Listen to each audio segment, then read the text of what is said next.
అమ్మా ఏం బిడ్డ?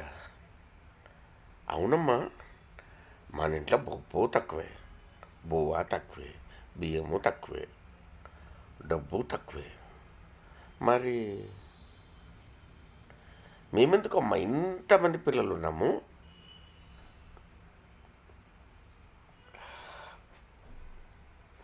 పోరా, మీ నాన్న అడుగు చెప్తాడు. ఆయన ఏం చెప్తాడమ్మా, ఎప్పుడు నీ వంక చూస్తూనే ఉంటాడు మీ నాయన. డబ్బు విషయంలో, బియ్యం విషయంలో, అన్ని విషయంలో తక్కువే. కానీ పోరా, సిగ్గేస్తుంది. అమ్మ చూపమ్మా, ఆ విషయంలో మాత్రం 24 గంటలు నాతోనే ఉంటాడురా. అందుకే మీరు ఇంతమంది ఉన్నారు. ఓహో,